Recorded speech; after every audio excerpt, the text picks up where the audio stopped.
Well, this video is probably going to get a little dark, so I figured some atmosphere was appropriate.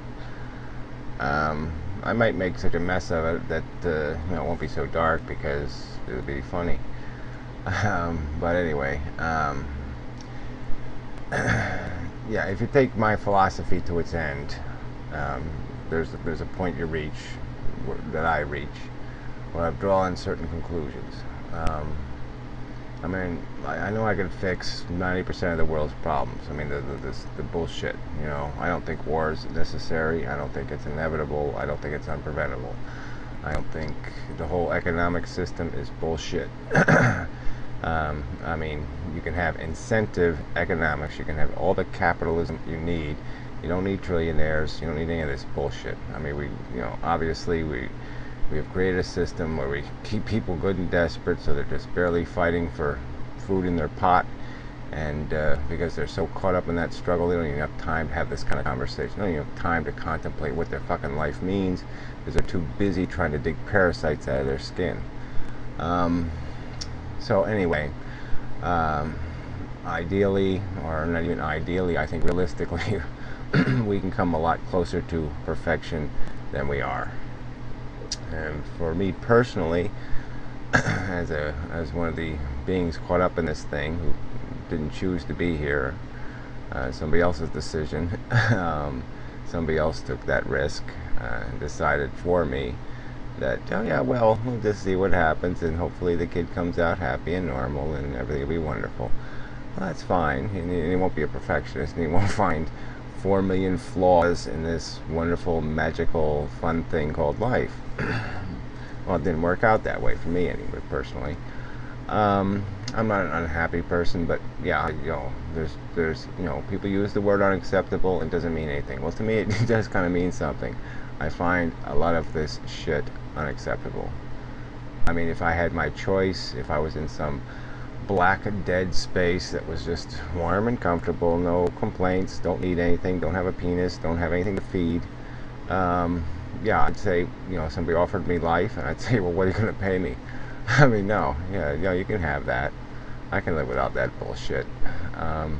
Because to me, when you add up the pain and then you add up the pleasure, and especially when you put the pleasure in the context of this machine you're existing inside of that's always hungry. I mean, we never satisfy. We're always figuring, well, one more chocolate cake, one more, blow job. I mean, you're always thinking that way.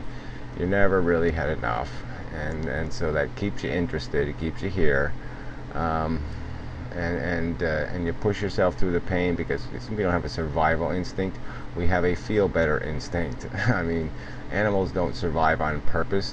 They survive because they got something, digging a hole in them and say, I'm going to get that out of me. And they're fighting for comfort. They're not fighting for survival. They don't have any notion of survival.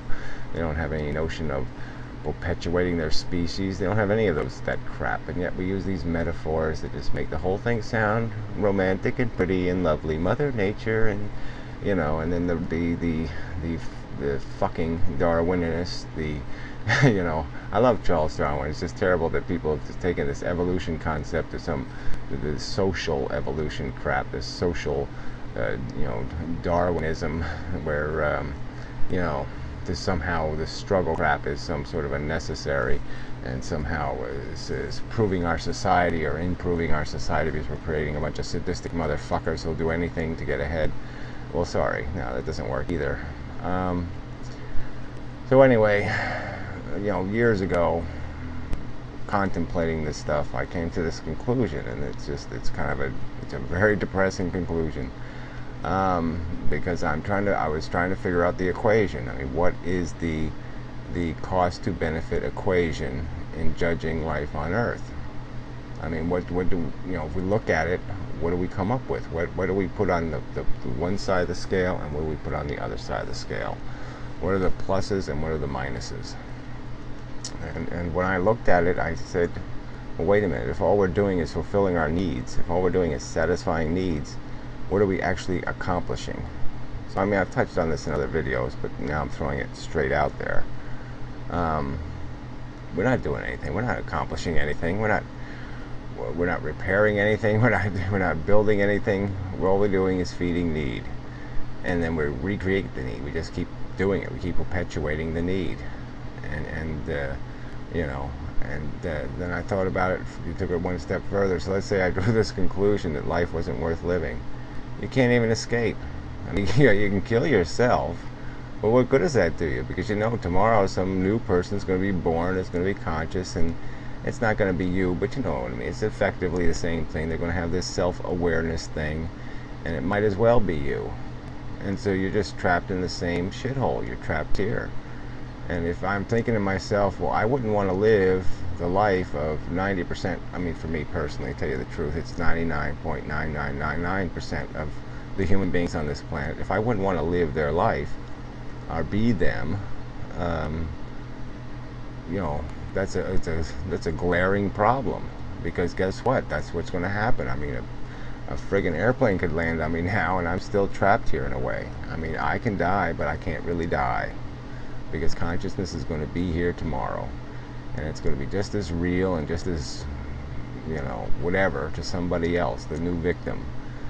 And nobody's thinking, no, can't, you know, who's even coming close to having this conversation in public anyway? Who's saying it? Nobody's talking about it, because it's all this bullshit religion, or else the God is nature. I mean, either have God is God or nature is God. And no one's really an atheist. No one's really thinking about it and saying, wait a minute, why am I presuming that life on earth has a purpose?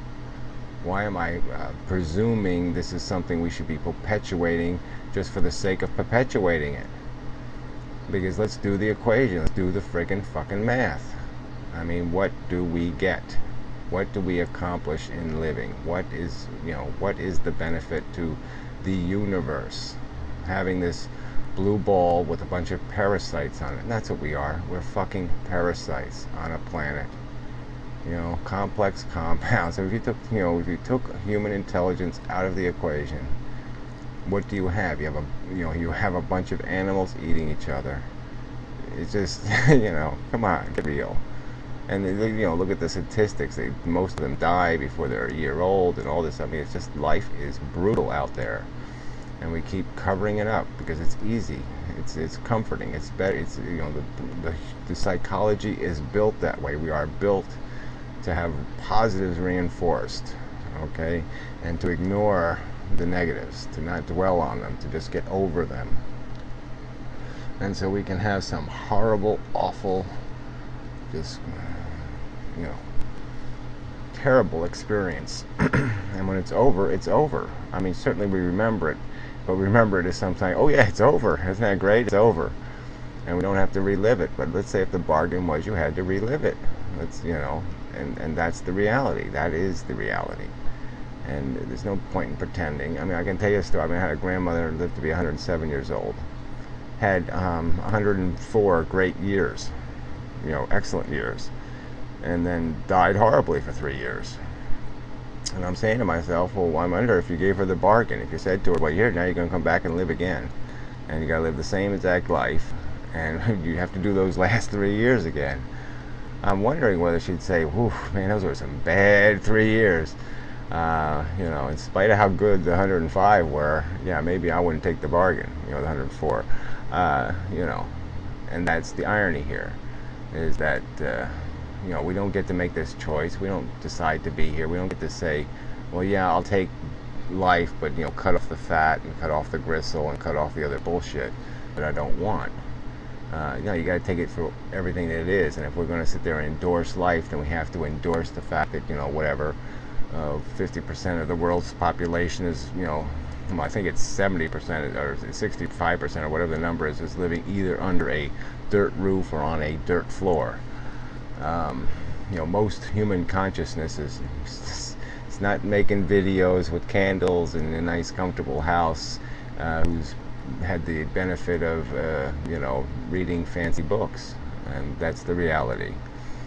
And so it needs to be addressed, and we can't just keep pretending it's wonderful.